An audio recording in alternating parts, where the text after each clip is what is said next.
You ever play a game so good, you start praising it before the game even starts? This is the greatest game of all time. For me, that game is Smackdown vs. Raw 2007. SVR 2007 was the third game in the Smackdown vs. Raw series, and for many, it's considered to be one of the greatest wrestling games of all time. You know how insane that is? The fact that this was the third game in the SVR series, and this was already considered to be the peak of the series? Exactly, what other game series can say they've reached their peak with their third release? There's a lot more than I thought, but the point is, SVR07 was an incredible game. It took all the elements from the previous two SVRs, which were already great games in their own right, and managed to create something even bigger. However, before I actually talk about the game, there's something I have to do.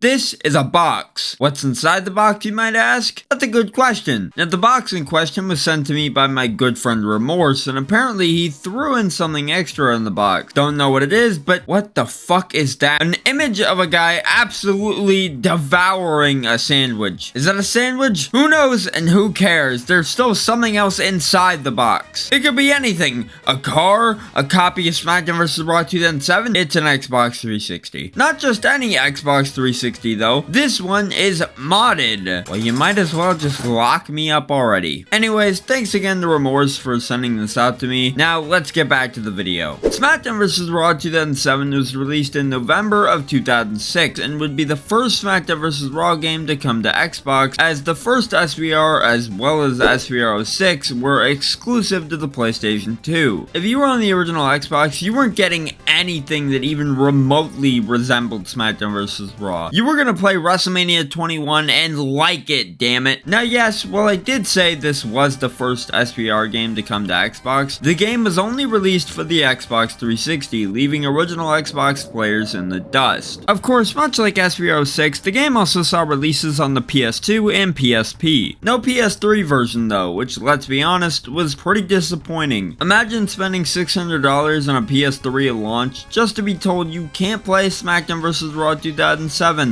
And Cars the video game. SVR 2007 not releasing on the PS3 was a damn shame, because this is a game that was just begging to be played by as many people as possible. SVR 07 is, dare I say it, one of the greatest wrestling games ever made. It had a pretty entertaining season mode, a solid roster, and the gameplay was just so much fun. With all that out of the way though, I think it's time we dive into the game and find out what exactly made it so great.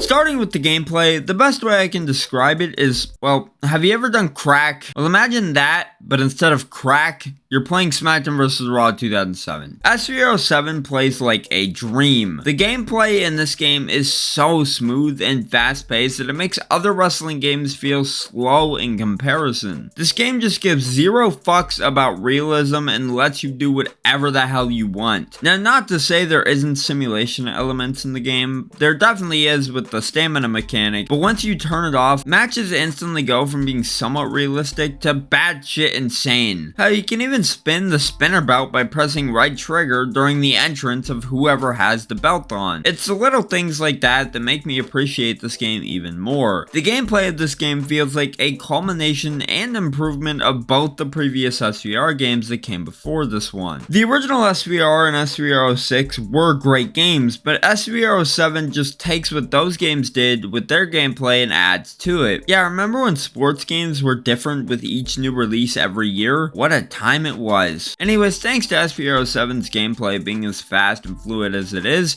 it means matches always keep moving and never get boring. It doesn't matter which match type you play, whether it's just a standard one-on-one or no DQ, the matches will always be fun to play. Speaking of matches, let's talk about some of the match types, shall we? Now obviously you have your standard match types like tag team, singles, triple threat, etc, etc, but the real fun lies within the main event match types. Main events is where you'll find all the special matches like the Buried Alive match, Hell in a Cell, as well as the Money in the Bank match, which was the new featured match type in this game. Money in the Bank was fairly new in WWE on TV around this time as well, so to see it included in this game was pretty awesome. Now obviously I'm not going to go over every match type featured in the game, as they all play about how you would expect them to, but I do want to very briefly talk about a few, starting with backstage brawls. For backstage brawls, you have two options for where you want to brawl, those options being a bar or a parking lot. Honestly, the bar is probably my favorite because of how unique it is compared to the backstage brawl arenas we usually get in WWE games, and plus the interactive elements in the bar just make it so much fun. The second match type I want to talk about is the buried alive match, because it's probably one of the best match types in the entire game. Sure, at the end of the day, it's a glorified button mashing minigame, but that doesn't change the fact that it can be an absolute blast to play with a friend. The final match type I want to talk about is of course the Money in the Bank ladder match. It's just as chaotic as you would expect it to be and plays exactly how you'd expect it to. I really don't know what else you want me to say. It's a fucking ladder match. That's really all there is to say about the match types though, so how about we move on to the arena selection. While the arena selection in this game isn't massive by any means, it's still got enough variety to prevent the game from getting repetitive and boring. I still love the way the arenas look in this game. I really don't know what it is about them exactly, I just think they look really cool. You know what else is cool about this game? The roster. This game is one of the best rosters I've ever seen. Not only does the game feature the best of the 2006 WWE roster and Paul Burchill, but it also has a great variety of legends to choose from. Now, a lot of them are locked since you're supposed to unlock them in season mode, and believe me, I don't have enough time to sit down and unlock all of them for this video, but man, seeing guys like Roddy Piper, Jerry Lawler, and Bam Bam Bigelow in a WWE game in 2006 was pretty crazy. Overall, the roster, gameplay, and arena selection in this game are all around solid. The gameplay honestly holds up surprisingly well despite the game being 18 years old. Sure, the controls are a little weird, but they're easy to get the hang of and don't feel super confusing. Now that I've talked about the gameplay and whatnot though, I think it's time we talk about the other modes this game has to offer.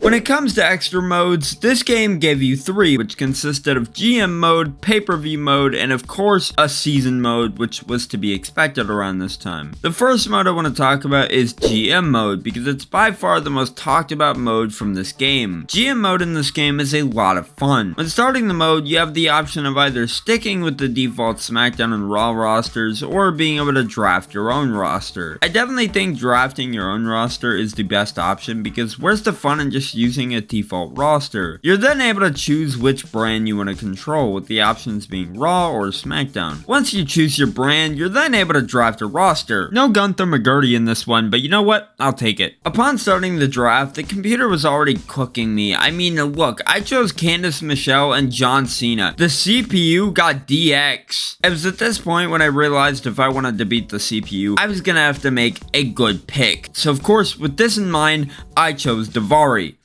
Son of a bitch. After the draft, you're then able to choose your champions for your brand, and then it all goes downhill from there. I'm in the negatives and I haven't even booked a show yet. Well, apparently I'm not the best person to show off GM mode, but essentially all GM mode boils down to is you run your brand how you want while competing against the opposing brand. Well, I'm cooked in GM mode, so how about we talk about the season mode? The season mode in this game is pretty wild. There's no way I can do the entire season mode justice with just this video because there's so many different stories between both Raw and SmackDown. Doing all these stories would require multiple playthroughs with different superstars, which I just do not have the time for, but that doesn't mean the season mode is bad by any means. I really like the fact that there's multiple paths you can take throughout the season mode. I also really like that Raw and SmackDown superstars have their own separate storylines. So if you play as a SmackDown superstar, you're gonna play a completely different story as opposed to what's on the Raw side of things. The season mode in this game even features full voice acting from every superstar in the mode. Everyone is voice acting from everybody you interact with to even the superstar that you play as. If you're a big fan of season modes in WWE games, this is definitely the definitive season mode experience. You know what's not the definitive season mode experience? Pay-per-view mode. Pay-per-view mode stinks. Create a pay-per-view, run it,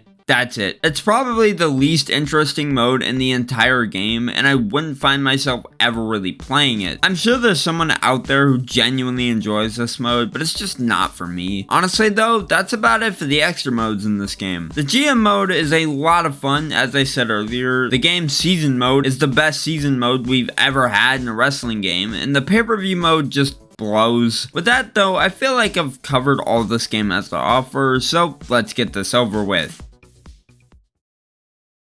In conclusion, Smackdown vs. Raw 2007 was a masterpiece of a game. While they covered most everything this game had in it, there's still some things I definitely missed because of the wide range of things this game contained. Now of course, I can't end the video without at least mentioning the awesome soundtrack with bands like Rise Against and 3 Days Grace. I really don't think I've ever played a game that's had as legendary of a soundtrack as this game. The soundtrack, the gameplay, GM mode, and all that other stuff I mentioned in this video are the biggest reasons this game is looked back on so fondly and is remembered as being one of the greatest wrestling games of all time. All of those things made this game feel special, and it's because of that reason I don't think we'll ever get another game like Smackdown vs. Raw 2007.